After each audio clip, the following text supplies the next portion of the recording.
అధ్యాపకులు, నాటక అనుభవం ఉన్న హాస్య బ్రహ్మానందం గారికి ఎన్నో వైవిధ్యమైన పాత్రలు పోషించి ప్రజల్ని ఆకర్షించి రంజింపజేసిన కళామా తల్లి సేవ చేస్తున్న ఎల్బి శ్రీరామ్ గారికి, ఇక్కడ ఉన్న టెక్నీషియన్స్ అందరికీ ధన్యవాదాలు.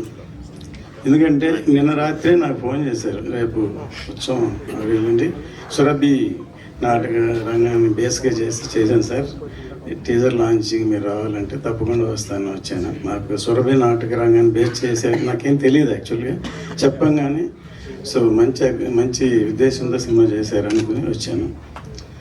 సో అసలు సినిమాకి మూలమే నాటక రంగం.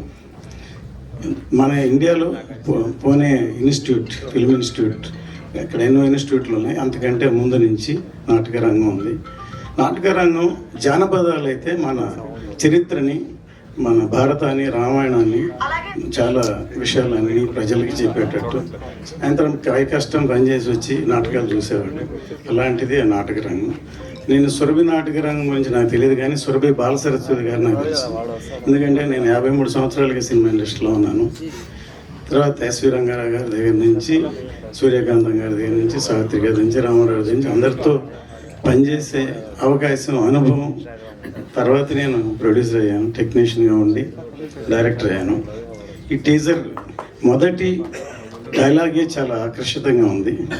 మేకప్ వేసుకున్నప్పుడుగా నాకు ఇంత ఇది కలిగింది, బాధగా ఉందని ఫస్ట్దే అట్రాక్టివ్గా ఉంది. ఈ సినిమా ఇంతమంది లెజెండరీ ఆర్టిస్టులతోటి హ్యాండిల్ ఎలా చేశారు అని బ్రహ్మానంద గారు అన్నారు. ఇది చూడంగానే నేను కూడా ఫస్ట్ సినిమా పెద్దరికం డైరెక్ట్ చేశాను. దాంట్లో భానుమతి గారు యాక్ట్ చేశారు. నన్ను అందరూ భానుమతి గారితో నువ్వు ఎలా డీల్ చేస్తావు, ఆవిడ ఇంత లెజెండరీ ఆర్టిస్టు అని అంటే, అందులో అల్లు రామయ్య గారు, తర్వాత ఎన్ఎన్ పెళ్ళైన మలయాళం ఆర్టిస్టు, తర్వాత రామిరెడ్డి, చాలామంది, చంద్రమోహన్, చాలామంది ఆర్టిస్టులు ఉన్నాయి ఇలాగ సినిమా అంతా. సో వీళ్ళందరితోటి వాళ్ళ మనస్తత్వాన్ని డీల్ చేసి రామలింగ గారు ఒకటి నాకు స్టేట్మెంట్ ఇచ్చారు. ఈ కుర్రాడు మేము చెప్పింది కాదనకుండా, మమ్మల్ని నొప్పించకుండా తనకి ఏం కావాలో అలా తీసుకుంటున్నాడని మొదటి రోజు షూటింగ్లోనే ఆయన పేపర్ స్టేట్మెంట్ ఇచ్చారు. అందుకే అరవింద్ గారు ఎప్పుడైనా మా నాన్న ఫ్యాన్ అయ్యా అనేవాళ్ళు. అలాగూ ఈ మొదటి చిత్రంతో ఇంతమంది ఆర్టిస్టులతోటి డీల్ చేసి ఇంత ఒక మంచి కళాత్మక చిత్రాన్ని నిర్మించినందుకు, డైరెక్ట్ చేసినందుకు అతనికి ఈ సక్సెస్ రావాలని మనసారా కోరుకుంటున్నాను.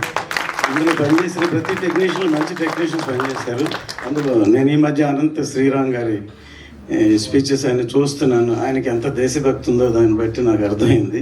ఆయన కలవాలనుకున్నాను యాక్చువల్గా నేను, నిజంగా. తర్వాత మ్యూజిక్ డైరెక్టర్ అను శ్రీరామ్, అందరూ మంచి టెక్నీషియన్ ఎన్నుకున్నారు. ఈ సినిమా గ్రాండ్ సక్సెస్ అని కోరుకున్నాను.